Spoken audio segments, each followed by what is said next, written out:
Good day, everyone. Good morning, good afternoon, good evening, wherever you're joining from. And I welcome you to the Growth Room with Samuel Adesumbo. Thank you for joining this evening. I'm glad that you're part of this, and we know that we are in for a time of learning and great knowledge that would affect us positively.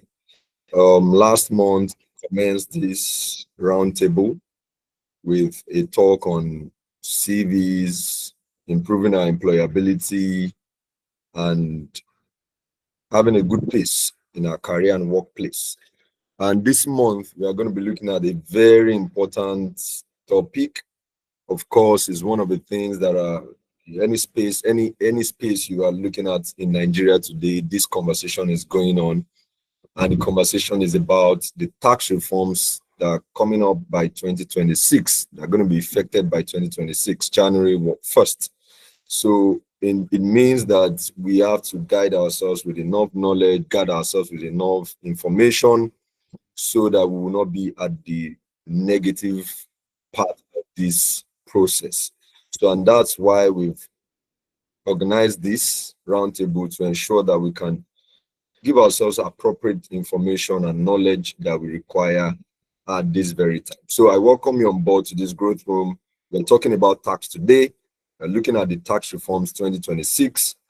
Just to also inform us, this is being streamed live on YouTube, so you might want to share from wherever you are. Anyone can connect on YouTube, or they can still join this call if you can send them the Google Meet link.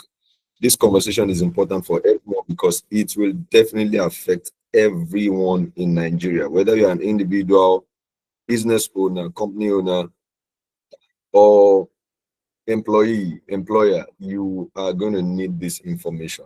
So today we are going to be looking at how these new reforms affect individuals and small businesses. We are going to be looking at mistakes you should not make in terms of taxes and the tax that will apply to your accounts generally. We would also be looking at questions on how you can remit and ensure compliance, and any other related questions on tax and remittances. So we are going to look at the next 1 hour. We'll be looking at the main course, the main content of this discussion. And after the talk session, we are going to look at the question and answer session, which will be open to every one of us. So please, as we go on the session, if you have questions, you can please note them.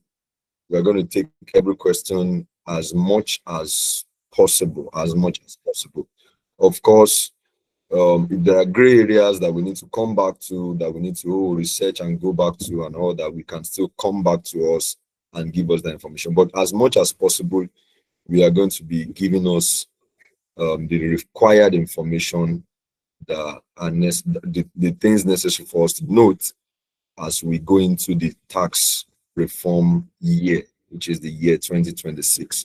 So I welcome us all on board. Welcome. So I would appreciate that during the session, we just take our questions down, note your questions down, so that when we open the Q&A time, you can come up with your questions and ask as you would want to ask. So this evening, I'm just moderating. I have two colleagues that are tax experts from Deloitte, and they'll be speaking with us today and answering our questions.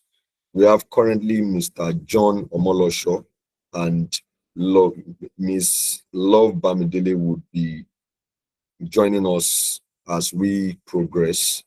But we have currently Mr. John Omolosho on the call.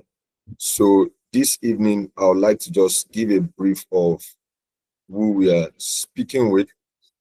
We also have one of our colleagues too from corporate tax session of Deloitte that is also present in this call. Mr. John will be introducing him. So this is a full house to give us the full knowledge that we require. And please, if you have questions, this is a place to ask the questions. Corporate individuals, please, let's ask our questions and they will be answered to the best of our knowledge. So we have with us Mr. John Omolosho, who is a tax mobility and compensation specialist, chartered accountant, a seasoned tax professional with almost 8 years of progressive experience across professional services and the energy sector. A significant part of his early career was spent with a Big Four professional services firm, where he built a strong foundation in tax advisory, regulatory compliance, and global mobility services for clients in various industries, including energy, financial services, NGOs, FMCG, and telecommunications. He currently works as a senior compensation and benefits specialist in a renowned indigenous oil and gas company.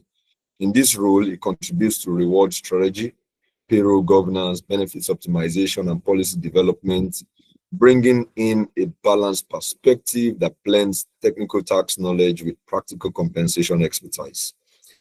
John's competencies cut across personal income tax, expatriate taxation, global mobility compliance, payroll structuring, and employee reward systems. He is known for his ability to simplify complex tax concepts and provide clarity on how fiscal reforms influence both individuals and organizations. With his combined background in tax consulting and compensation management, John offers deep practical insights into Nigeria's evolving tax landscape and its real-life impact on everyday people. I can tell you for sure that we're in for a swell time this evening, and you would be learning a lot. Please join me as I welcome Mr. John Omolosho. Thank you. Thank you. Mr. John, you're welcome. You're welcome on board. Hi, good evening. Can you hear me clearly? Yes, maybe a little volume would do, but we can't hear you. Oh, okay. Okay, so what about now? Yes, better now. Yes. Okay. Welcome. All right. Thank you very much to everyone for joining, and thank you to the facilitator for putting this together. So as he has rightly mentioned, my name is John, so just call me John. So, and I'm very, very happy to be here. So he mentioned something also, that a colleague is also on the call. So his name is Oluwatobi, he's on the call. He was also trained in Deloitte, so he's the expert in corporate tax. So in case, because my own area of specialty is personal income tax. So in case if you have questions on corporate tax, it will be assisting. Okay, so we'll be talking about impact of tax reform on individuals, right, and then small businesses. So I know what most of us would also want to know is, okay, largely how it affects you as an individual. I've gotten a lot of questions, a lot of people engaging me to, okay, how does this affect me as an individual? Because some of us, as we are not used to paying taxes. So, but now it's like, oh, Tinubu government wants to now start collecting it from every angle. So through this conversation, you understand what government intends to achieve and how we go about all our tax dealings. Okay. So now it is no longer new that on 26th of January 2025, President of Nigeria, President Bola Ahmed Tinubu, signed into law 4 tax reform acts. We have the Nigerian Tax Act. And what does this stand for? Now, prior to now, we used to have quite a number of tax laws. You have Company Income Tax Act, you have Personal Income Tax Act, you have Capital Gains Tax Act, you have Stamp Duties Act. So you have quite a number of them.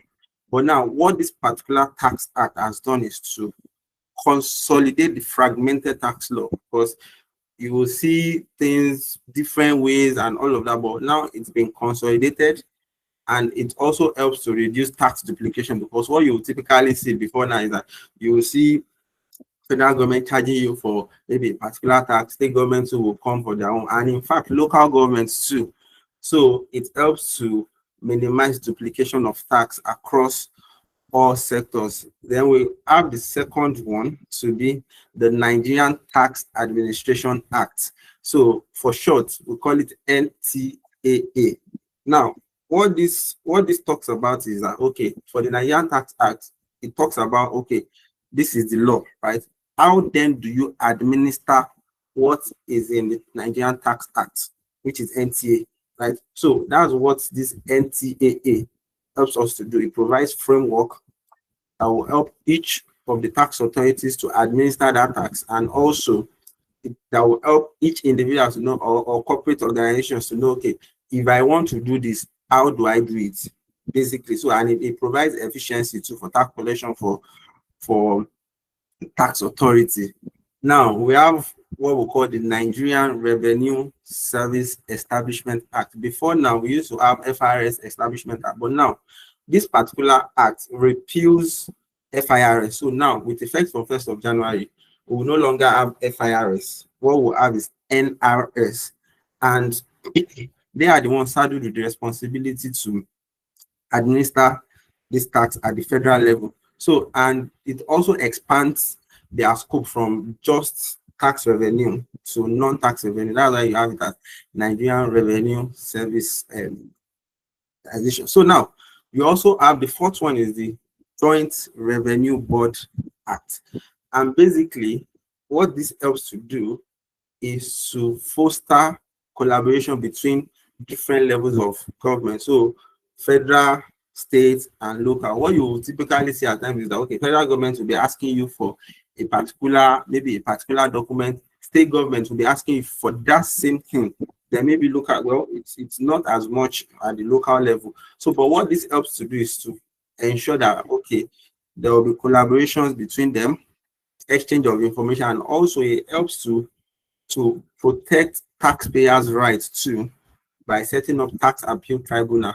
So at least you'll be able to appeal if maybe government has levied you with a particular tax and you are not, maybe after so much of back and forth, you are still not satisfied. You have the right, or this act is what gives you the right to appeal that particular assessment.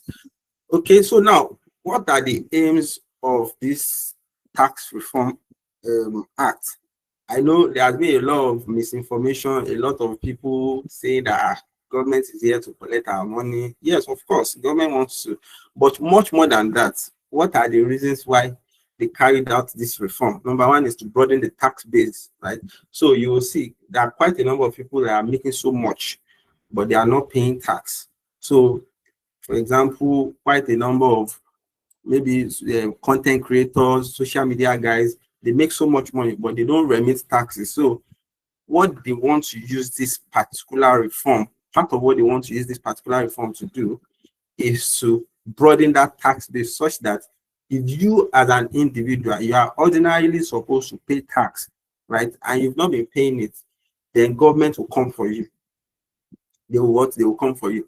Then also simplify and harmonize our tax system. So basically, there are a lot of ambiguity around the previous tax that you will see the law saying, okay, this provision, but notwithstanding this in consultation with this. So there are a lot of confusions at times that you can encounter reading all those other tax laws, but now this brought clarity, simplifies it, and also harmonizes it, right? And it will help with compliance, of course.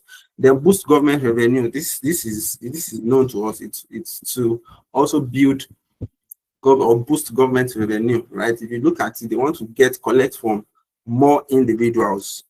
They want to collect more, and then also they want to now collect more from the HNIs. So what do I mean by HNIs? High net worth individuals. So when we get to where we talk about the tax rate, I will demonstrate to you how it will work. So boost revenue, then also promote fairness too, right? And in the sense that, okay, I know we currently operate a progressive tax rate, but now they're revising that tax rate. They make it to be more progressive, to say, okay, low income earners may not pay taxes at all, right? Depends on your level of income.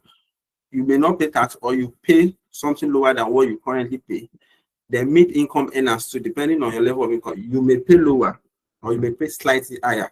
Then for high net worth individuals, big income earners, then they will pay more.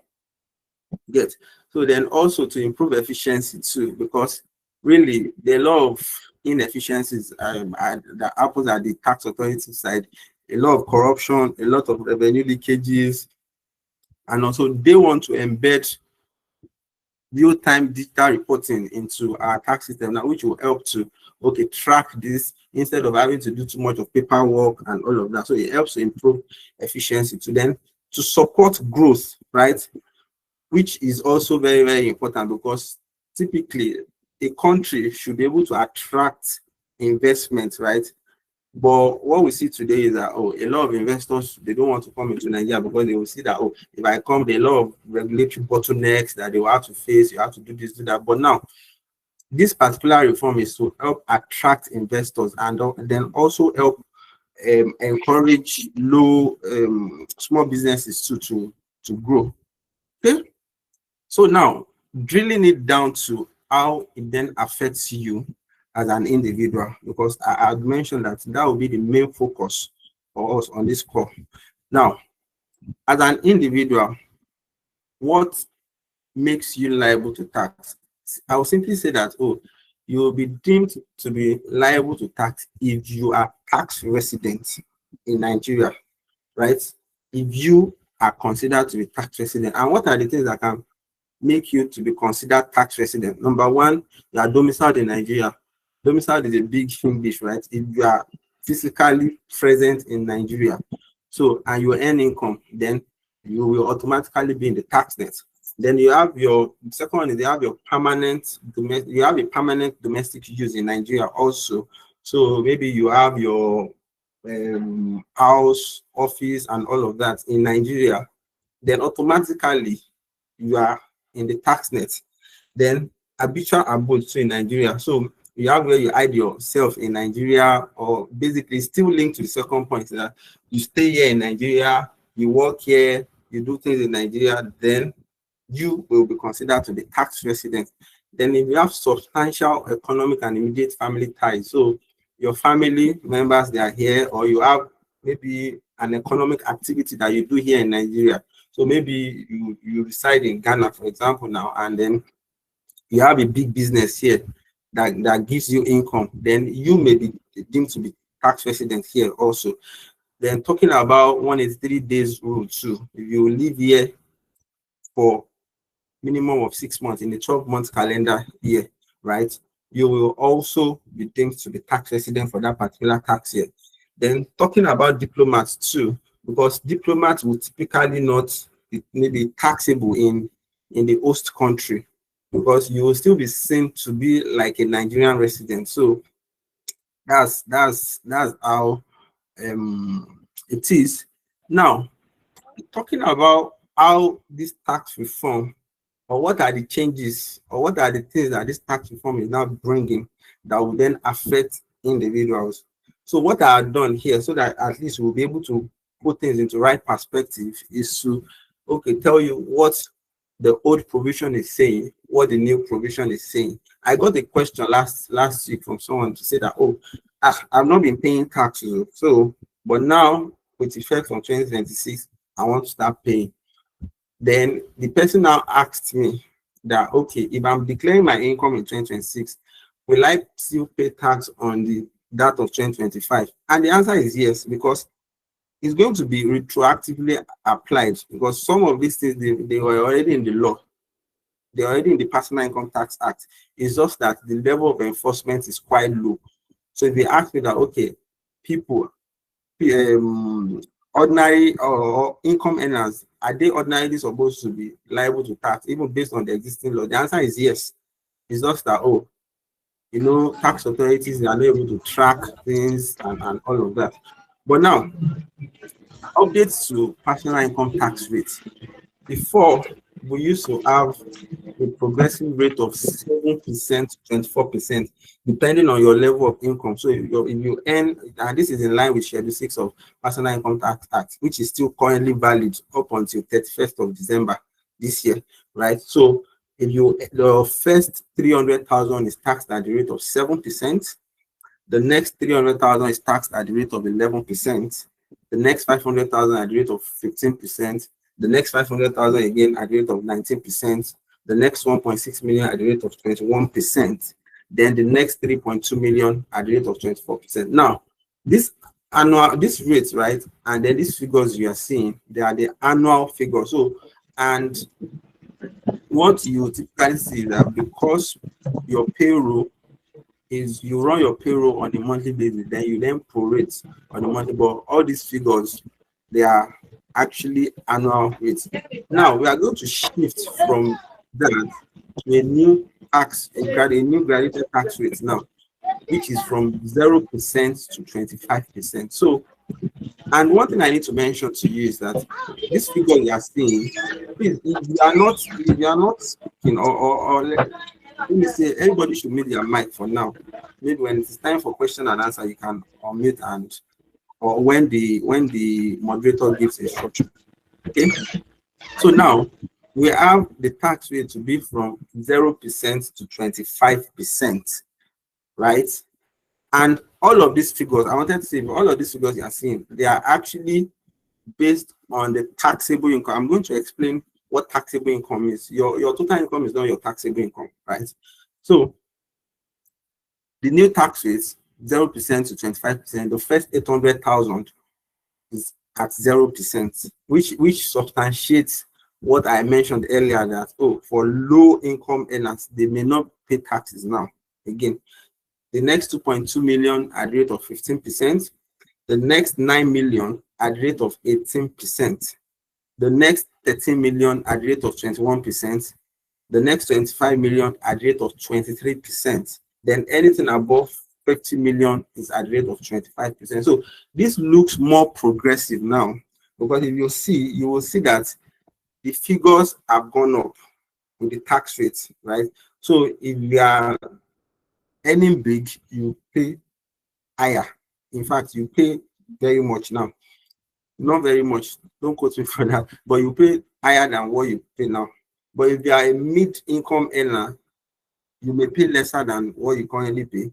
But if you are low income earner, then you won't pay anything, or you may not pay anything, or you will pay a very reduced tax amount. Now, I mentioned taxable income. Basically, your taxable, I had written here, your taxable income is your total income less all applicable reliefs. What government has done, and which is also something that has been in existence before, is that before your income is subjected to tax, they will give you some sort of release for you to leverage on. So let's say as an individual, I earn 10 million naira monthly now. That, or let me say that 10 million naira is my gross income. Now, my gross income is not what I would totally subject to tax. Before you subject that 10 million to tax, you must, or you may, because it's still not compulsory, it's a relief that you can decide not to take, right? So before you subject that 10 million, you will then claim some reliefs that has been identified by the law. When we proceed more, in fact, I have a slide that talks about applicable reliefs that you can leverage. So this is that about the personal income tax rate. I had mentioned the intention of this is to ensure fairness, to ensure that, okay, high income earners, high net worth individuals, they pay more. Mid income earners, they pay maybe something slightly lower. Then low income earners, they pay lower taxes, or they don't pay at all. So that's that. Then the next point is introduction of what we call rent relief, and then emphasis on eligible deduction. So based on the old provision, we used to have what we call the consolidated relief allowance. And consolidated relief allowance has always been 20% of your gross income, right? Plus whichever is higher between 200,000 and 1% of your gross income. So let's say my gross income is 1 million naira now. So automatically, or let me use, for the sake of this conversation, let me use 1.5 million. Now, so that means automatically from that 1.5 million, right? Already I have a relief of 20%. 20% of 1.5 million is what? Is 300,000. So there's first of all a relief of 300,000, right? And then apart from that 300,000, whichever is higher between 200,000 or 1%. That this 200,000 is also the annual rate too. So in a case where you earn maybe 20 million naira, more than 20 million naira gross income annually, then your total consolidated relief allowance will then be 21%. But in the case where you earn lower than 20 million, then your consolidated relief allowance will be 20% plus 200,000. So that's the way it works. So, but now this new tax act has removed that completely and has now replaced it with what we call the rent relief. So, and rent relief is now 20% of your annual rent. So let's say maybe what you pay as your rent is before I get there. So it's now 20% of your annual rent or 500,000 naira, whichever is lower. Also, these figures, so they are annual figures. So let's say your rent is 1 million naira now annually, right? 20% of 1 million naira is what, 200,000. If you compare it with 500,000, you will see that your 200,000 is lower. So which suggests that, oh, your 200,000 is what you would then pick as your rent relief. Understand? So then, but in a case where, let's say your rent is 10 million naira, right? 20% of 10 million naira is 2 million. So that means what you will pick will then be this 500,000 because it's lower than the 2 million. No, there are some other deductions. I'm going to talk about them when we get there. We have National Housing Fund, National Health Insurance Scheme, pension scheme, interest on mortgage for owners occupied residents, life assurance premium, and all. So that's that. Now, what I've done here is to do more like a simulation that real time we will see how this may impact you as an individual. And let me just put a caveat there. Calculation of personal income tax is not a one size fits all. It's always based on how it's peculiar to each individual. As an individual now, I can have a lot of reliefs, right? Pension is relief. I can have mortgage that I'm currently servicing. Interest on it is a tax relief. I can have some other tax reliefs too, right? But what I've done here is to say, okay, let's even do the barest minimum, right? Which is maybe as an employee, you are doing pension. Excuse me, you are doing pension. So if you do 1 million, or if your gross income is 1 million naira, and your pension is, I'm talking about the first table now, which is personal, the regime of personal income tax act. So your gross income is 1 million naira, your pension is 53,600, right? Your CRA means consolidated relief allowance. I had mentioned it before. Your CRA is 20% of your gross income. Now, let me now put, some of us may say, okay, but if you calculate it on this 1 million, what the figure here showing here is wrong. So now, what personal income tax act as defined as gross income now is your total income less applicable relief. So if you want to calculate your CRA, you must have backed out this pension, because really pension on its own is a relief, right? Which is also part of your gross income. So if you are now including pension in the base for calculating CRA again, then it's more like you are claiming double relief. So now your CRA is 205,000, then your paying tax is 160,000.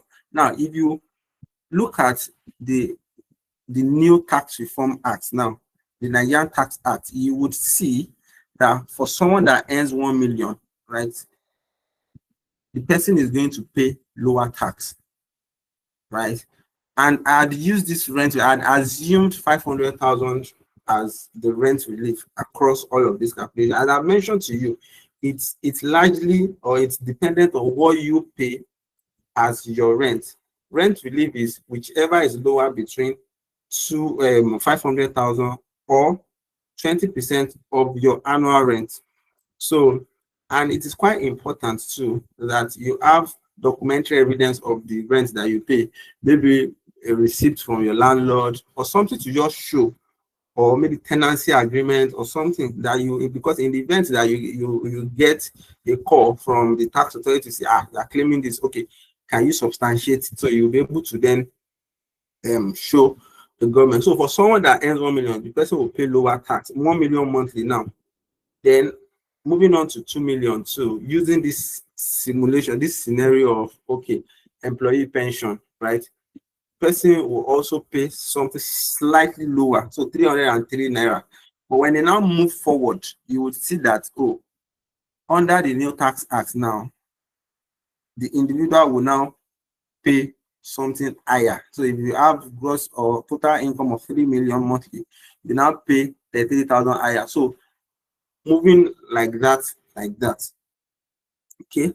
So maybe at the end of the call, there's a particular link to that government has released for us to, if you want to do your tax simulation, to just have an idea of, okay, this is my income. Then you can have an idea of how much you may be paying in come January. No. Okay. Now, there are some other changes too that has happened that affect individuals. So, and that one is increase in the list of taxable income. You recall that I said that government intends to boost revenue also here. So apart from the fact that they want to widen the tax net or the tax base to get more individuals to pay, they also want to increase, or they had even increased the list of income that are taxable. Or before, the law was not clear as to something, but now it has been explicitly mentioned by this Nigerian Tax Act, the list of income or additional list of income that will be liable to tax. Now, based on the old provision, you have profit, salary, wages, perquisite of employment basically means that benefits you enjoy by the virtue of your employment. So, but now in this new provision, they've now added things like rebates. Rebate is like, oh, something you get, like something you get back from maybe a particular transaction, disposal of money instruments, income from disposal or lending of securities, prices. So maybe you go to Indomie's events now, maybe you finish dancing and then they give you cash prize for dancing. That thing is now taxable. Winnings too. You're an housemate in BB Nigeria and you win that prize. The winning is taxable now. Honorarium too. You're a pastor. You're in redeem, but you now went to MFM to go and minister, and they give you check of 200,000. That thing is taxable now. Grants is taxable now. Awards, maybe your company is giving you long service award and all of that. L'Oreal. So etc. So basically, what this is saying is that they've now widened the list of income that is liable to tax. Okay. So now, also we have compensation for loss of office. Compensation for loss of office is just a way of packaging it. When they sack someone and they pay that person off, that is what this is talking about. So before now, if you get 10 million naira or below, you will not pay tax on it, right? So before now, or currently, before 1st of January. So, but in a case where maybe they sack someone and what that person is getting is 11 million naira, right? The 1 million differential is what will be liable to capital gains tax based on the current regime. But what the government has now done, or what government has done basically, is to now increase that threshold, because it really does not make sense that they are sacking someone and government is still after collecting the money from you, right? So what they did is to now increase the threshold to 50 million, because it's a personal injury to you. They sack you, it's like they injured you. So, but if it is now getting to like 50 million naira, then it is getting too big for government to waive. Let me just put it that way. So what they have done now is to increase the threshold to 50 million. So anything in excess of 50 million. So they sack someone, you get 49 million, is not liable to tax. But you get 55 million, the 5 million on it is now going to be the one to be liable to tax. Okay. Then benefit in kind too. So what is benefit in kind? The simple definition of benefit in kind is non-monetary benefits that you enjoy from your employer. It can be accommodation, it can be assets, it can be meal at work. They give you food at work. So basically, if that benefit is a non-monetary benefit, then it's called benefits in kind. Now, before now, if you live in an apartment that is owned by your employer, right? Excuse me, that is owned by your employer, what will be deemed to be the benefit to you is the rateable value of that particular apartment. What do I mean by rateable value? I'm staying in a company's apartment now. That apartment, if my company wants to give it out for 1 million naira, right? That 1 million naira is what will be deemed to be the taxable benefit to me. Let me take that again. My company, they have one apartment. They are giving it to me to stay for free. That benefit is a taxable benefit. But how do you then determine what becomes taxable in your hand?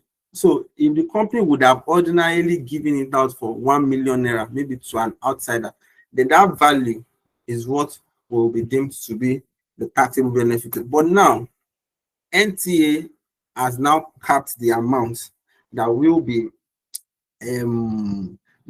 subjected to tax. So since in line with the NTA, there's a cap on the amount taxable in the hand of employees who live in a premise owned by their employer and pays no rent or pay less than the annual rental value of that. So with the new legislation, an employee will only be taxed for their employer-owned BIK at the cap of 20% of their gross income. So what this is saying is that, oh, my gross income is 5 million naira now, right? And then the value of that rent is 2 million naira. 20% of 5 million is what? Is 1 million. So that means what will be deemed to be the benefit to me will be that 1 million. So it's more like a win for taxpayers or for individuals that stay in their in companies' apartment. Now, talking about applicable reliefs, because this is also one thing that people likes to hear too. Okay, how can I reduce my tax liability? There are reliefs that people are not even aware of, right?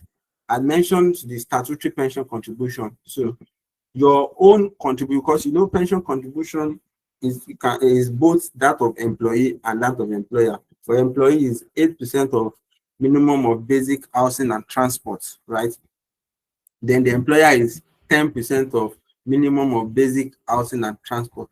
That's your own contribution. The employee's contribution is a tax relief that you can claim, or maybe your payroll person will claim on the payroll for you before arriving at your taxable income, right? Then also National Housing Fund too.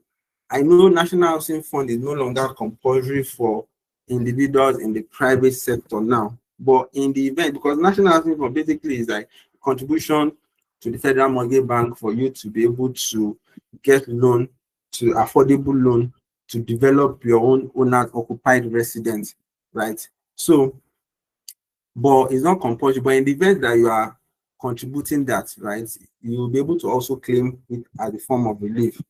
Then life assurance premium too. This is also something that individuals can claim, right?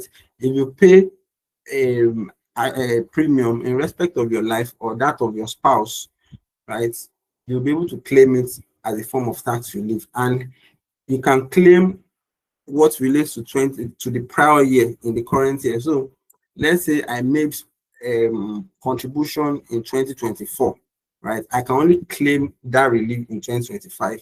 The interest on mortgage loan, I'll try as much as possible not to take so much of our time so that we'll take questions too. So I should be able to round this up in 10 minutes now. So interest on mortgage loan too. So you get mortgage, right?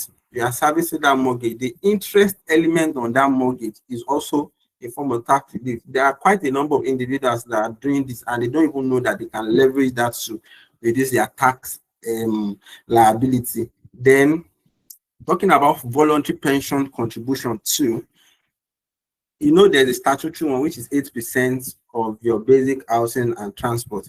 You can also be via pro-retirement that, okay, now I don't want to do too much of oblate, or I don't want to do too much of dirty December. I want to contribute more to my future. You can contribute more and then claim it as a tax relief. Of course, there's a limit to what you can contribute in line with the labor law. And you can't suffer a deduction that is more than 1/3 of your salary. So, but whatever you contribute within that bandwidth, you can also claim it as a form of tax relief. Now, there are other considerations too. We have filing obligations. Majorly, there are two. As far as employee salary is concerned, there are largely two, right?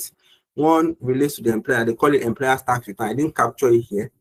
They call it employer's tax return. So they popularly call it Form H1 too. I don't know whether that's what some of us are used to. It's due by 31st of January annually. And basically, what happens with this return is that employers are required to enlist all their employees in that return, whatever income they pay the person or the people in the tax year, and then whatever tax that they had remitted to on behalf of those people, you are required to file it with the relevant tax authority. If I'm saying relevant tax authority, I mean the state tax authority of where each of those individuals are resident, because typically for personal income tax, right, you are expected to remit that tax to the state tax authority of where you are resident. Now, the second leg to it is the individual tax return, which is due by 31st of March annually. And this is where you are also required to pay, or no, don't let me say pay, to file your total income.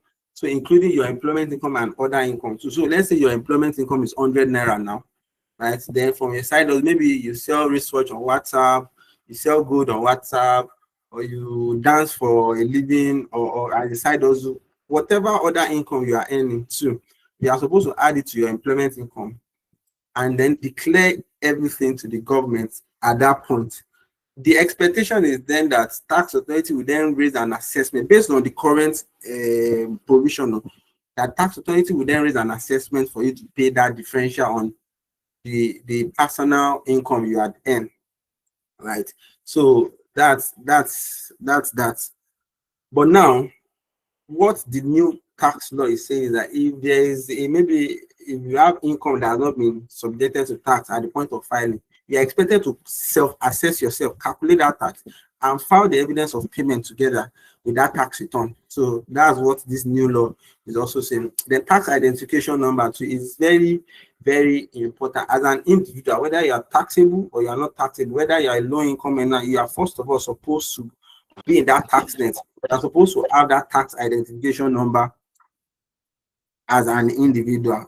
There are penalties for not complying with all of this. I'm still going to get there, but at least that tax identification number is quite important for some of us that would have. For now, you see that for Lagos State, it's a number that starts with N something. So with effect from, I know currently government is working on harmonizing this this tax identification number. So, and they will come up with, or as time goes on, they would notify individuals of what needs to be done. But it's quite important for you to have your tax identification. Now talking about offenses and penalties, let me just, and this is not to scare us, right? Let me just make it clear to us that one major thing that this tax reform is doing is to ensure that the penalty for not doing the right thing is stiff, right? Government will give you the liberty to do the right thing. But in the event that you decide not to do the right thing, then the penalty, you are going to pay heavily for not complying.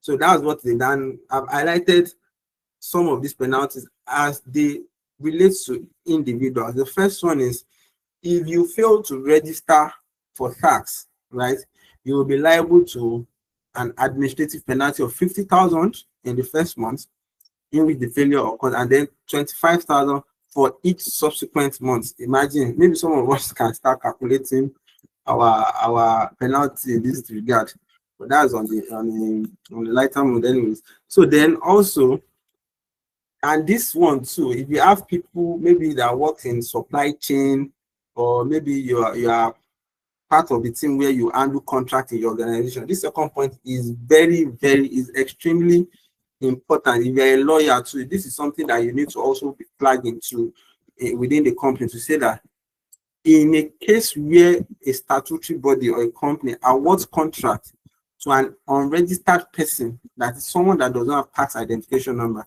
then the penalty is 5 million naira, no negotiation. So it's quite important to know this too. I talked about filing of tax returns too. All individuals are required to file returns on or before 31st of March annually, right? If you refuse to file, or you intentionally file an incomplete or inaccurate return to the tax authority, you will be liable to penalty of 100,000 for the first month and then 50,000 naira for subsequent months too. So it's quite important that we take note of this. Filing of tax return has been in the law before, such that the level of awareness is quite low. It's been in section 41 of personal income tax, the current personal income tax, but the level of awareness is quite low on it. A lot of people don't know that they need to do this.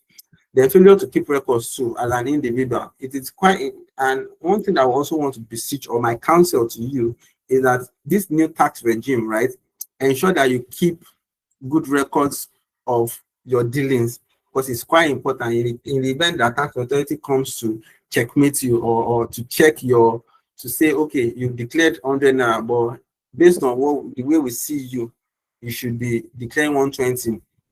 Then it's the documentation or the record that you keep that would exonerate you. Then tax payment extension, in a case where they give you extension for tax payment, but you missed it, right? If they want to calculate the penalty, it's going to be a retroactive way of calculating it. So you are supposed to pay this tax maybe on 10th of this month, right? They've granted you extension to 15th, but now you decided to pay it on 20. If you want to calculate the penalty, and they won't calculate it from the 15th, they'll calculate it from the initial date that it was due, the 10th. So that's that about that. And failure to respond to a demand, because tax authorities have the power to demand or request for things from you. So failure to respond, right, will attract 100,000 naira on the first day, and then 10,000 naira for each additional day of default. You can see that this is quite wonderful. So then, talking about, as I mentioned, I have my colleague on the call that would also, but I'm just going to scratch the surface on it. Then if you have questions on companies, basically it would help you to answer that. So talking about what impact on small business. So talking about what would make a particular entity deemed to be a Nigerian company, if you are registered or incorporated in Nigeria, if you have your place of management in Nigeria, then your profit is deemed to have accrued in Nigeria also. And then what are the thresholds? So we have what we call small company, small business. Small company, like limited liability, but small business, it could be sole proprietorship, it could be partnership. So for small company, you have thresholds to be 50 million turnover, or you have fixed asset that is lower or equals to 250 million. Small business turnover of 100 million or lower, and then fixed asset of 250 million or lower. So then the rate is for large companies 30%, for small company 0%. Allowable deductions now, because these are I know these are part of the things that people would typically want to see too. So before, there's what we call the rent test, only, reasonably, exclusive, and necessary, but now is now WE, we.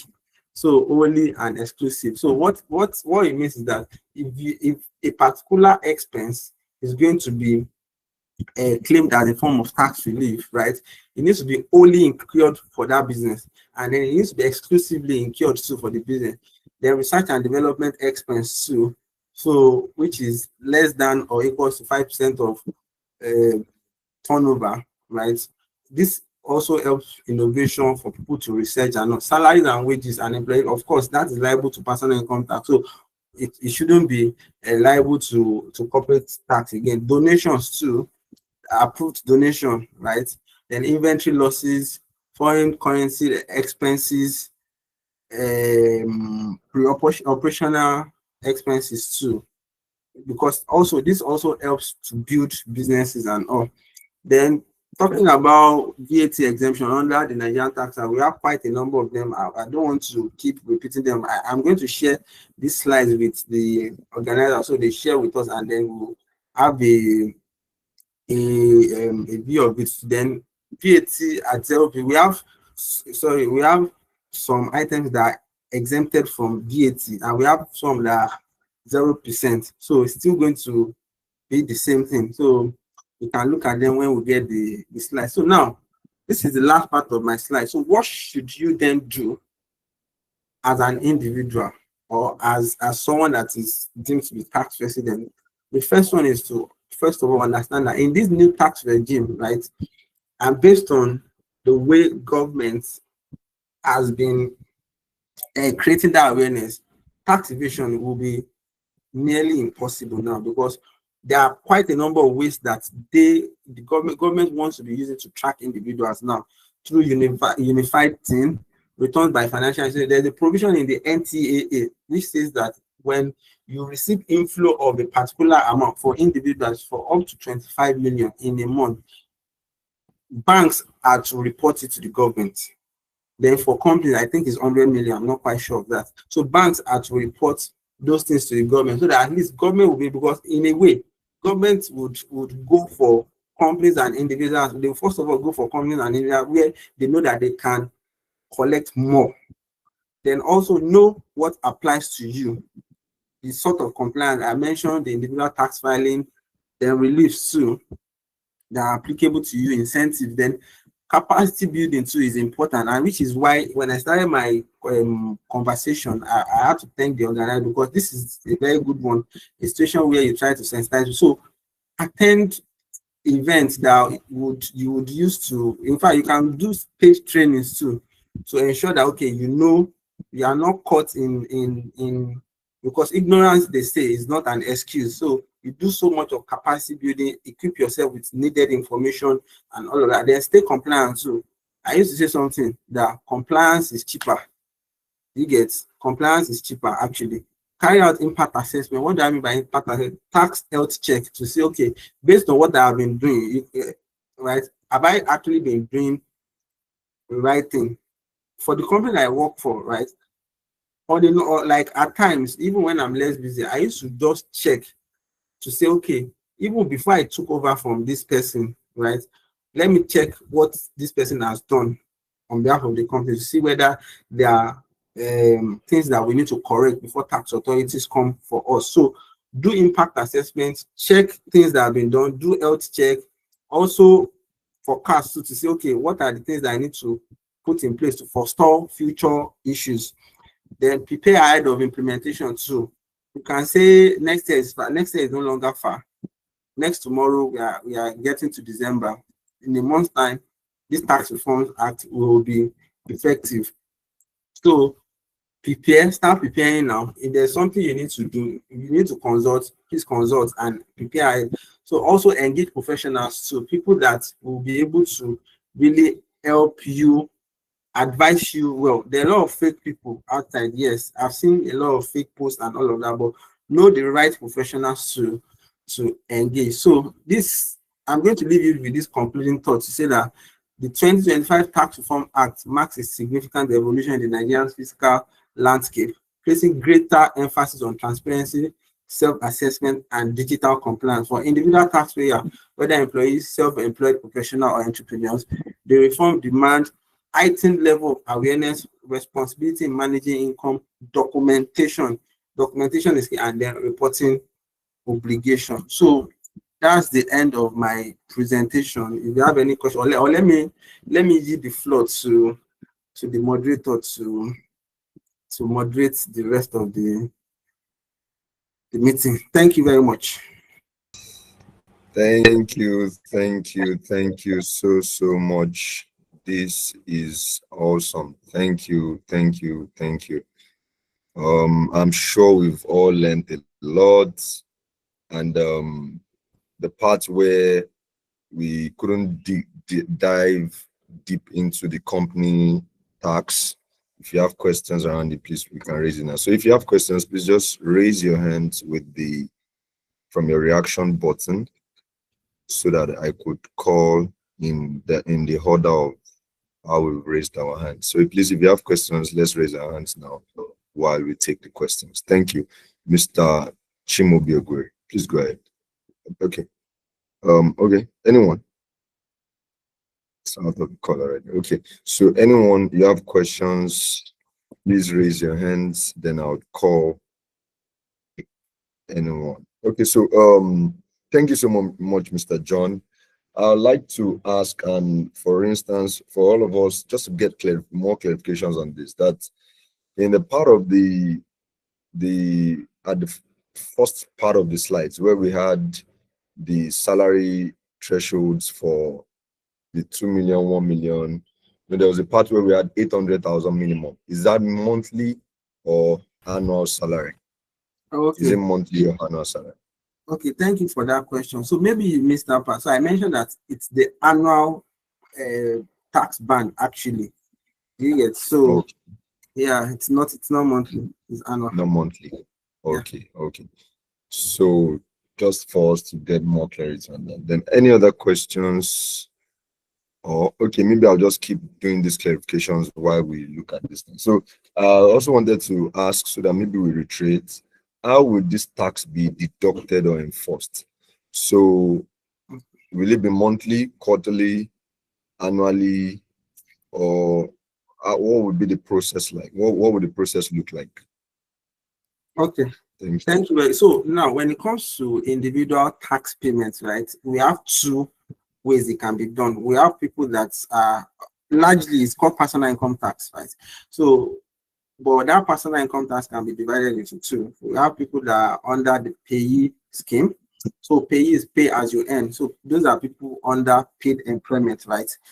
Then we have people that we call direct assessment. Now, people under the pay as you earn, basically your employer would have the obligation to deduct and remit to you, to the government on a monthly basis. So which is why you will see that what you get on a monthly basis is net of tax, right? So your employer will do all of those things. Your pay slip, if you get it, will show you the breakdown of your gross to net, and then you see your tax.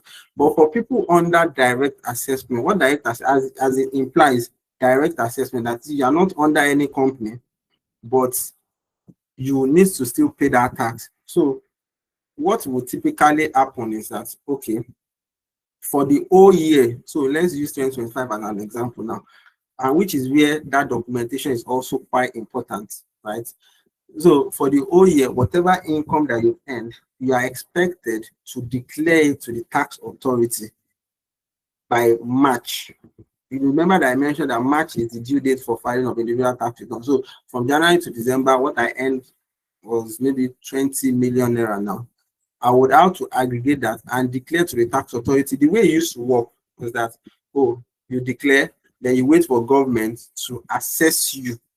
And then when they assess you, you check whether what they assess you is it aligns with your position. If it aligns, you pay. If it does not align, you object within 30 days.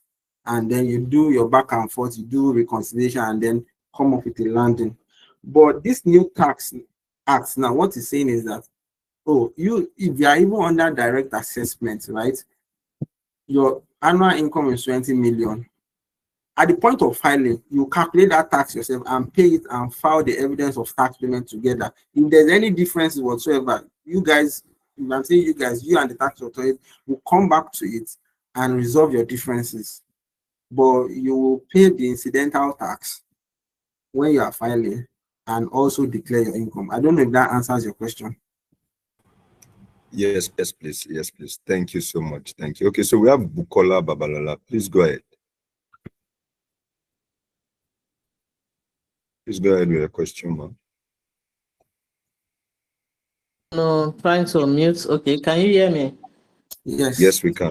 Oh, thank you very much, Omolosho. That was very insightful. Actually, I was supposed to ask two questions, but your last comment addressed the first question. I didn't put down my hand because it's still remaining, let me see, a part B of it. Okay. Initially, I was going to ask, so as employers of a company, we are still just going to remain muted as our employees remit for us. But from your explanation, I think if they are going to go by this, I don't know, I stand to be corrected. If they are going to go by this new tax policy, it looks as if some people would just see the salary in their accounts being more than it used to be if the employee is not going to reduce it, because it looks like the higher you earn, the higher the interest you remit. So if they are going to go by that, come January, some people might be getting more take home, depending on what the employee remits. Is there going to be something like that? That is number one. My second question is with respect to the direct assessments. For those who are employees of an organization that remit tax for them already, they also have a side hustle. How is this going to affect them? Are you going to get your total income of your side hustle, then remit on your own, or we have to follow this? Maybe there's a particular amount that you must be earning before you can remit. I'm talking of those people who have side hustles at the same time they are employees of an organization. And there's something that is affecting me too. In my organization, I happen to have two tax number, and I have sent a mail to the Alausa or the tax authority. So maybe you were talking about them coming out with a particular strategy or so. I don't know. I wrote that they should use one, combine it together, and let me just have one so that I know this is my tax number. I have written and written over 3 years. I have not gotten response. That's just a personal one. Thank you. Okay. All right. So you have 3 comments. So let me take them one by one. So your question is that based on this new tax law now, that are there possibilities that some people's salary will increase or some people's take home will increase? The answer is yes. Because I mentioned that for low income earners, right, you may not even pay anything again, or you now pay something lower. In the event that you don't earn as much as something that will take you to a very high tax band, then it is expected that the net pay that will hit your salary, that will hit your account, would increase come this January. And I said that it's not a one size fits all. If you earn so much too, your tax will go up, and then your net pay will in turn reduce your net pay. So that's that. Then for people with side hustle, so I know I mentioned, maybe you also missed it. So let me put figures to it now. I work for ABC Limited, right? My income from ABC Limited is 100 naira. Now the tax on that 100 naira is 15 naira, right? But because I sell wristwatch on WhatsApp, I made a profit of 20 naira from it. Now, your employment income is what? Is 100 naira. Your other income is what? 20 naira. So which suggests that your total income for the year is what? Is 120 naira, right? At the point of filing your individual tax return, what you are expected to file is that 120 naira, which is 100 plus 20. Now talking of the tax angle of it, don't forget that your employer had remitted 15 naira from the 100 naira, right? So the expectation is that you calculate the tax on that 20 naira and remit it alongside the filing that you want to do. So basically, the way to work is this. You add the 100 plus 20, right? That's 120. You calculate what the total tax is on the 120. So let's say the total tax on that 120 naira is 21 naira. Don't forget your employer has remitted 15. So what you will now be expected to remit is 6 naira.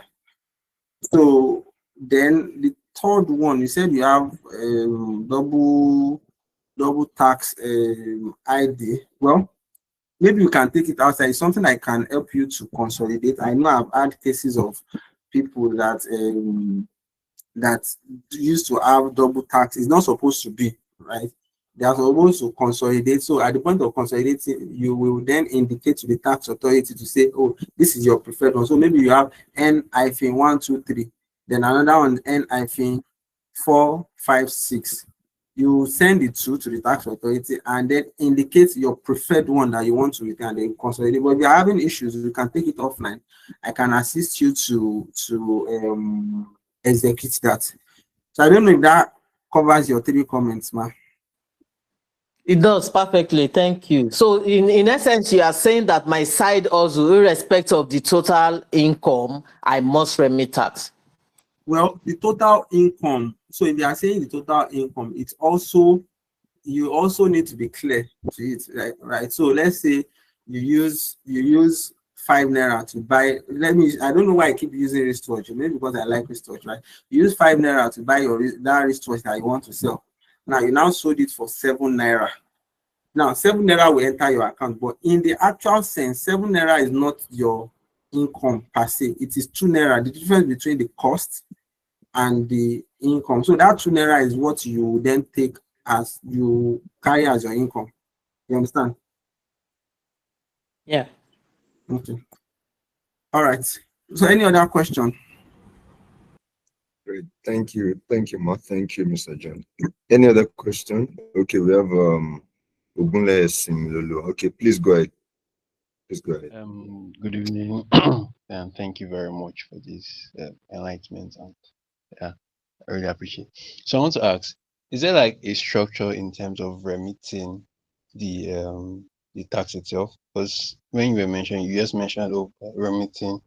When we're doing our remittance, you're just remitting this amount remitting this amount. Is there like a structure on how this process would go? And also, you also mentioned tax repayments within the first 30 months, which is from January to March. Are we obligated to pay our tax each month, or we can gather it up and pay it in the 3rd month, which is March of next of next year? I wasn't really clear on that, so we can enlighten me on that. Oh, okay. Thank you. Okay. So for the structure of payments, right? You know, I mentioned that for individual tax, it goes to the state tax authority of where you are resident. So, and for the purpose of this conversation, I'm going to assume that maybe you are resident in Lagos.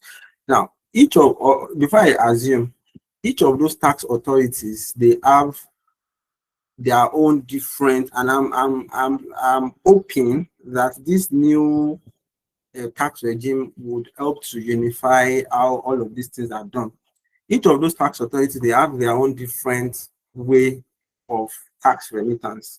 And to a very large extent, I can tell you that it's a bit scattered. Let me just put that. So now, for example, for Abuja, right, you need to do it through RRR, remitter.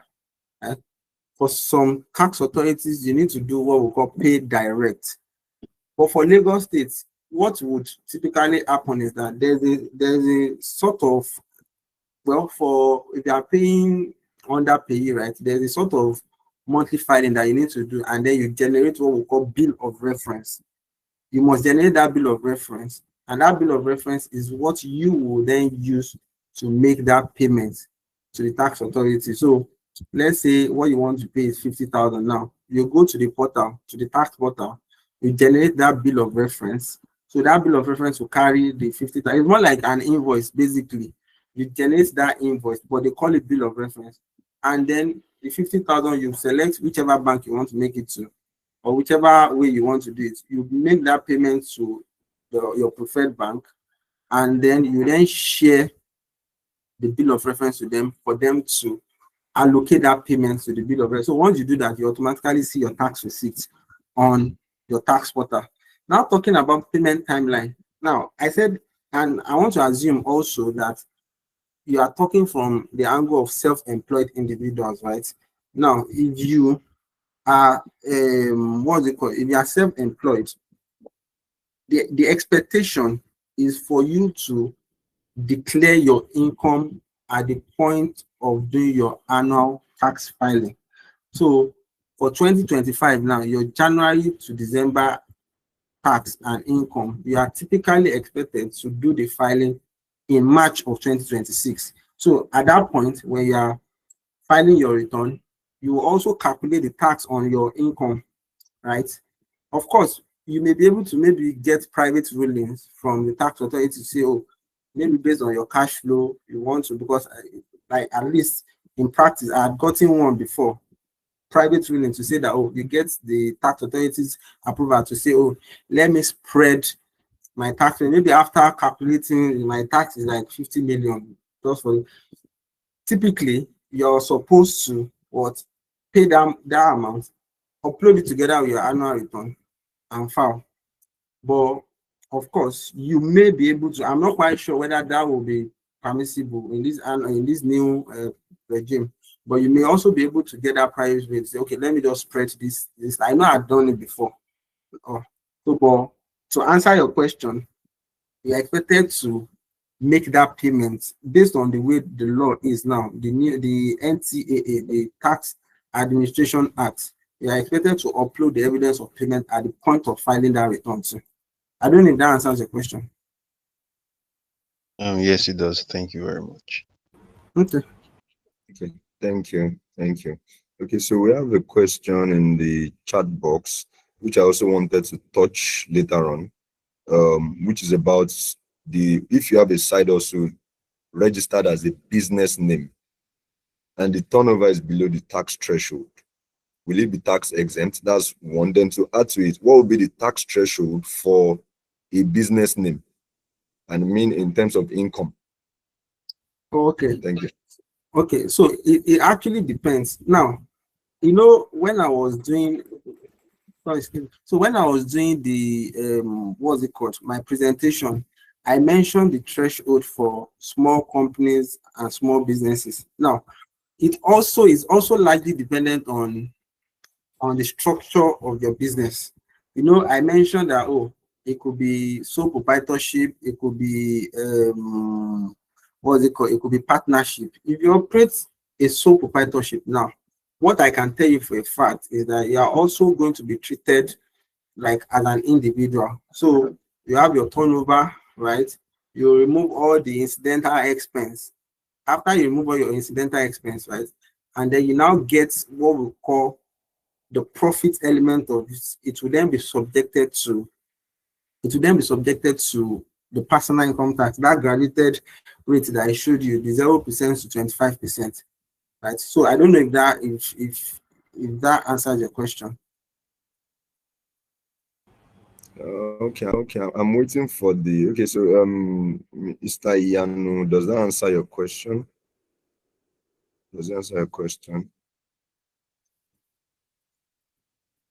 Please state on the chat box, or if you want to speak, you can unmute yourself and speak. So we have another question we have someone from okay. Okay, what if it is LTD? Limited, I don't know if Toby wants to Limited help me take, because that would then take us to a corporate the company side. Yeah, perspective of it. So Toby, do you want to help me answer that? Okay. Can you repeat the question again? So I can align. So talking about how this threshold applies to limited, like a small company, basically, how this tax threshold applies to limited company, or small companies, basically. Oh, okay. So we have the Nigerian Tax Act, and under the interpretation section, it defines a small company to be a company with revenue of 50 million or less and fixed assets of 250 million or less. Right. So once your assets are below that threshold and your revenue in a particular year is below that amount, right? You are still taxable. However, the rate is 0%. So there's an exemption, right, for such companies, right? So that's the threshold for small companies, right? And you'd have to, check regularly there that you are still within the ambit of that threshold. So once you meet that 0%, you still have to file your returns. You still have to do those things. just that the rate is 0%. So if you're not, if you don't meet that threshold, if you're above it, it's 30%. So, and then I also look at the Nigerian Tax Administration Act. As Shay mentioned earlier, there are four acts that have been enacted by the government, right? So the one I'm making reference to now is the Nigerian Tax Administration Act, and it defines a small business, right? A small business which sets the revenue of 100 million or less, or fixed assets of 250 million or less, right? It's different from definition of a small company. And what the NTA says is that a small company, except where that company engages in oil and gas, is exempt from filing VAT returns. Right. So that's section 22 of the NTAA. So I don't know if that does a bit of justice to your question.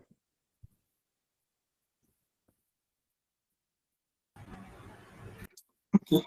Thank you very much, David. So you can drop your comments in the chat box if you want for the clarification. Okay. Okay, I think it's settled. Yeah. All right. Yeah. Thank you, Mr. Toby. So we have someone on the chat, Evelyn Adesumbo. Please go ahead. Okay, so good evening. Good evening, everyone. Yeah, good evening. I have a question, or should I say just something to clarify. So you're talking about people that earn like the low middle earners kind of thing. And then you also said that they'll be taxed less, or they might not even be taxed at all. And then you also talk about them living in a company house or something, and then they have to like the value of the rent they're supposed to be paying if they were renting it out would like it would be the equivalent of what the person is supposed to pay. So like I didn't really get that part. Can you come again and explain it in details, please? Okay, thank you. So now, so two questions. So let me take the first one. The first one talks about, okay, how do you differentiate? I mentioned low income earners, mid income earners, and high income earners. So if you look at the new tax rates now, or let me say what this particular tax rate intends to achieve is that for low income earners, they will pay zero tax or pay something lower than what they currently pay. So let me put a bit of perspective to it. And the idea behind it really is that, for minimum wage earners, so you know, for the first tax rate is 0% for people that earn 800K taxable income, right? Now, if you look at it very well, how much is the minimum wage? 70,000 per month, right? If you do times 12, that's 840,000. In the actual sense, for minimum wage earners, they are actually low income earners, and if you earn that minimum wage, you will fall within that particular threshold, because 840,000, if you remove the applicable relief, your taxable income will not be up to that 800,000, and with that you won't pay anything. But in a case where maybe you earn maybe like 500K gross now on a monthly basis, I can tell you for a fact, even without putting taking up my pen to calculate, that you are going to pay something lower compared to what you currently pay. But if your income now gets a particular level, that's when you will then pay more. But for basically, let me just put it as for mid-income earners, you will most likely pay something lower. Of course, the law did not define what low-income earners mean, what mid-income, it's largely based on your level of income. But if I'm saying mid-income earners, maybe if you earn 500K monthly, if you earn 600K monthly, 700K monthly, I can tell you for a fact that your tax will go down, right? So exactly 2.5 million monthly and below, so we'll pay lower tax. So I didn't want to take it too high. So that's why because I'm a bit, as a tax person, I'm a bit conservative, so I don't like taking. But based on these comments now, you mentioned 2.5 billion. It's actually true, right? If you earn 2.5 billion gross monthly, there's or lower, there's high likelihood that your tax will go down. But it is something that is, because I showed the simulation, if you notice, the point to which I did 1 million, 2 million, 3 million, if you see, for 2 million, you see that you still pay lower tax, right? But when I move to 3 million, you will see that the tax now went up more than it used to be before. I don't know if that answers your question. The first question. Okay. Can see also. So now for the second one, so for the second question around benefit in kind, I mentioned that benefit in kind basically is non-monetary benefit that you get from your employer, and it could be in any form. It could be a case of even they recharging your line, you getting meal like lunch at work, buying you assets, and all of those things, living accommodation. Now, but there is a particular amendment to that benefit in kind. Before now, okay, I work with company ABC, right? That company ABC, they have an apartment.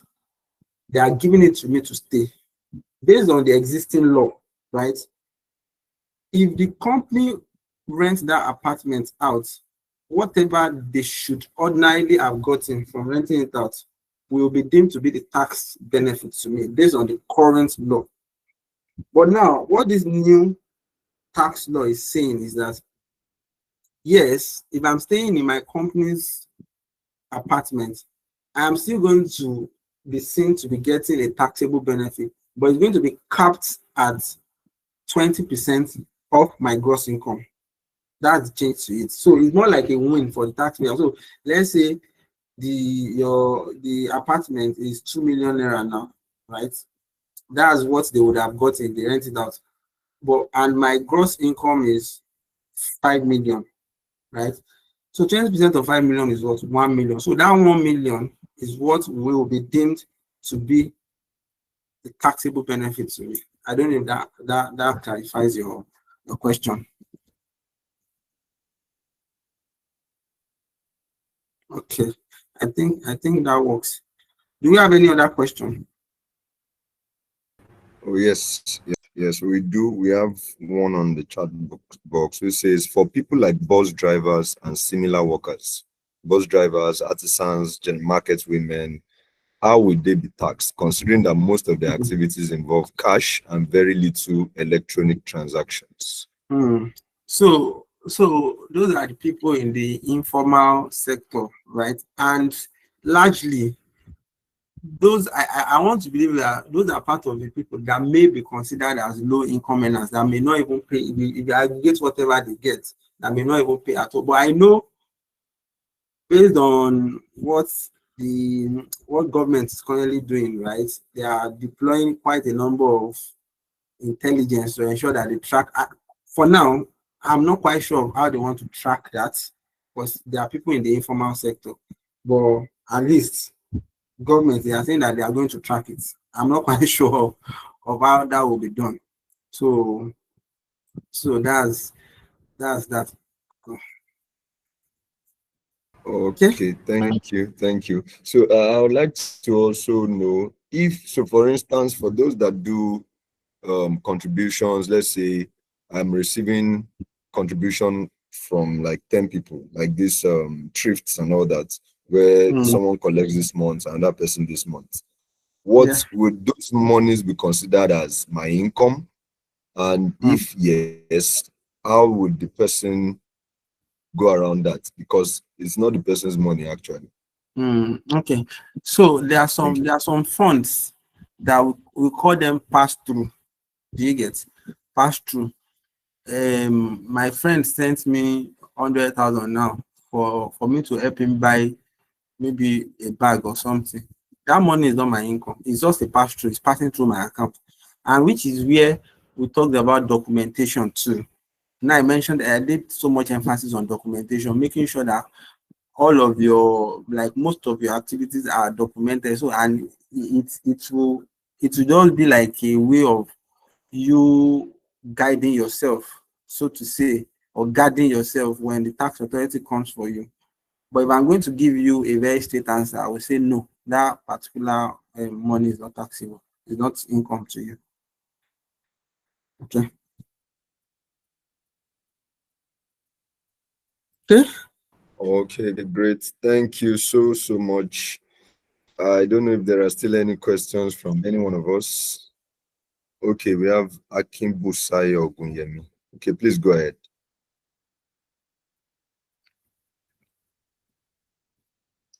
All right, thank you very much, Mr. Omolasho, for that insight. There's a question coming to my heart now, and then I would like to get some clarity for it.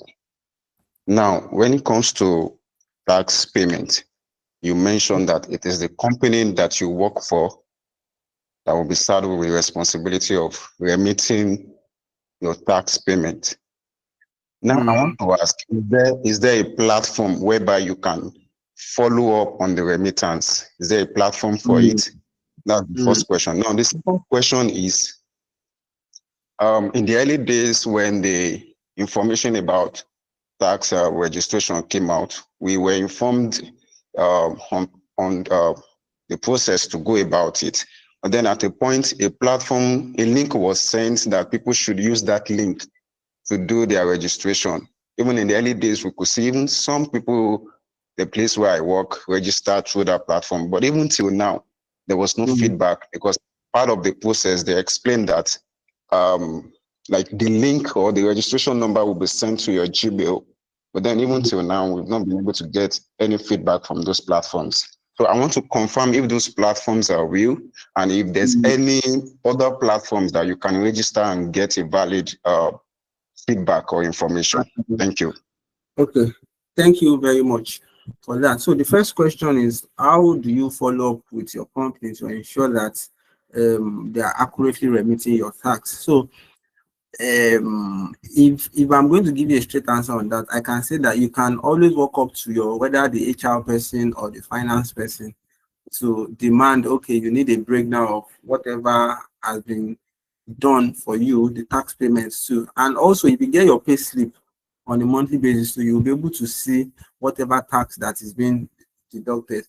Then let me now also give you another 2 ways you can also use to be sure. So if you are resident in Lagos, right, ordinarily, before they make your tax payments, they will generate what we call a bill of reference for you. That bill of reference is what serves like the monthly filing for all employers to do. Now, if they generate that bill of reference, they will enlist everybody's name, right? They will enlist everybody's name and upload it. Once that payment is made, you automatically get notified. Do you get? You automatically get notified on a monthly basis by the tax authority to say that, oh, this is what has been remitted by your company. So if that is not being done by your company, you may have to check with them to see how they've been doing it, but that's the ideal way to do it. And the last one you can also use to get it to is to get to know what you is being paid on your behalf is the tax clearance certificate. So you can always demand for your tax clearance certificate from your company for them to get it from the tax authority. Tax clearance certificate will show your income and then your tax amount. So now, talking about process of registration, maybe I would ask that what platform are you talking about, and to confirm, which state are you resident in? All right, I'm a resident of Oyo State, Ibadan to be precise, and I've not been able to confirm the validity of the platform, but I just, at the time it was sent, then via social media platforms, and I happen to know a few persons that registered. Even till now, they've not been able to get a feedback. The tax and the education number that was published to be sent. Okay. So for Oyo State, right? You know, I told you it's largely based on whatever each of the tax authorities want to, how they want to administer their own. For Oyo State, I'm going to send you the link that you should use to check. So first of all, verify that maybe you have any existing one. If you don't have, then you can always register from it. But there's a portal for your state. So I'm dropping it in the chat box now. So it's a self-service portal that you can use. I'm not quite sure of the link that you've been given before, but I have used this before, and I can tell you that it works. And after this call, maybe still have issues, we can always um, find a way around it. You can reach out directly on it. Okay. All right, thank you. I think we have a last question on the chat box saying, as regards pass-through funds that you mentioned just some minutes ago, does transaction narration on bank transfers assist with the documentation you mentioned about pass-through funds? I want to believe so too.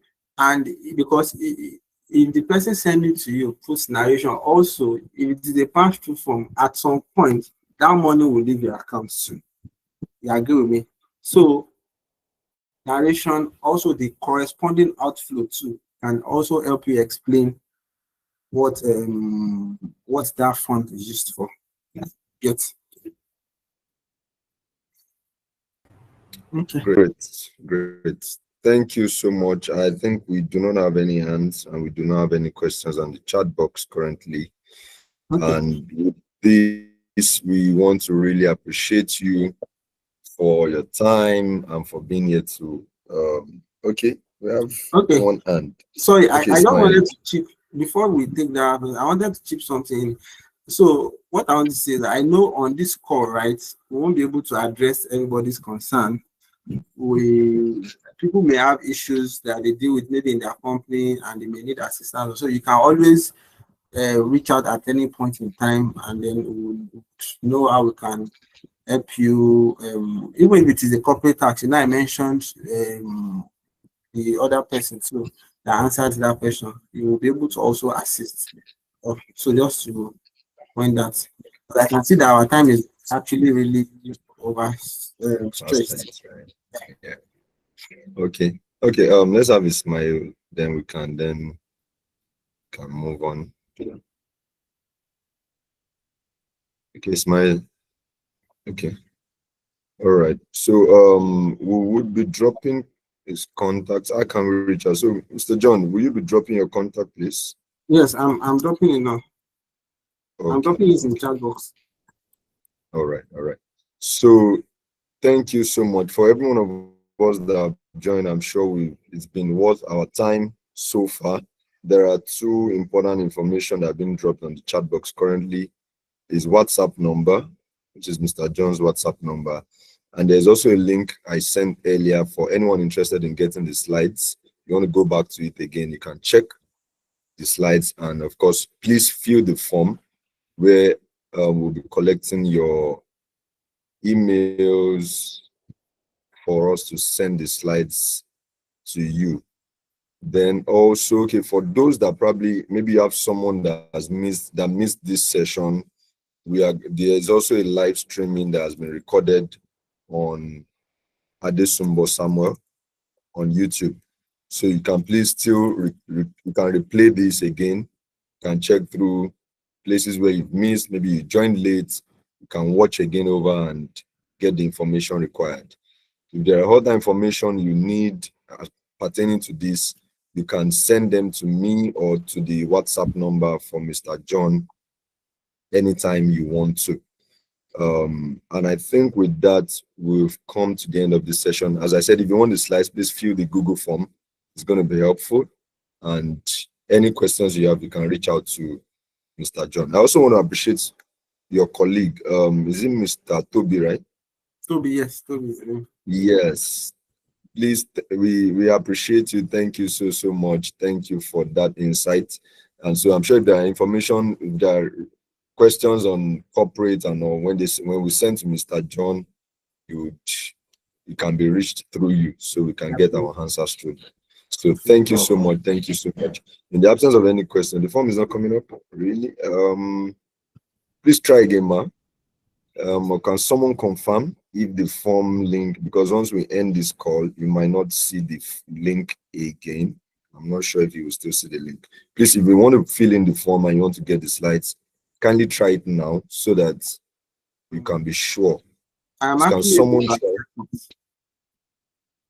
I just checked Pardon? now. I said I just checked now and I am able to access it. You're able to access it. Okay. So please check again. Okay, I'll reshare the link now so that in case you want to. Okay, someone said, what's the smartest way for Nigerians to save and grow their money? Okay, so we are going to be, there's a session for January or February that will be looking at investments, savings method, growing our funds, which would be for January. So what we would also do is if you register your email on this link, we'll be able to send you information pertaining to that session coming up in 2026 by God's grace, either January or February. But there's a plan on ground to treat a session on investments and alternative saving methods. So that's from email that innocent. We are going to get to that, but we won't. This session won't be able to address that. This session won't be able to. Oh, Mr. John, is there anything you have to say around that? Well, I'm not an investment. Okay. Yeah, so there's a conversation going on already with a senior investment person at FBN Holdings, which will be taken by January, February as the cases. But we are going to communicate. So please, if you're not a contact, maybe you don't get emails or anything from me, please put in your email on the form. So even if you don't want the slide, well, you get the slides, but you still get other information coming up in the future. And of course, on the Growth Room YouTube, there will be announcements. So you can please, on that YouTube channel, you can subscribe so that when there are information or sessions like this that will come up in the future, you get the prompts for them and you get reminders for them on that YouTube channel. So you can follow the YouTube channel at Adesumbo Samuel, can subscribe and you would get it. Please, the email should be on the form, on the Google form. It should be on the Google form. Thank you so much. It should be on the Google form so that we can work with the form. Thank you so much. So we appreciate you, Mr. John, Mr. Toby, and of course, our other colleague, Love Bamidele. I think she wasn't able to eventually join the session. Thank you so much. I'm sure we've all learned and we are grateful for this time that you've given to us.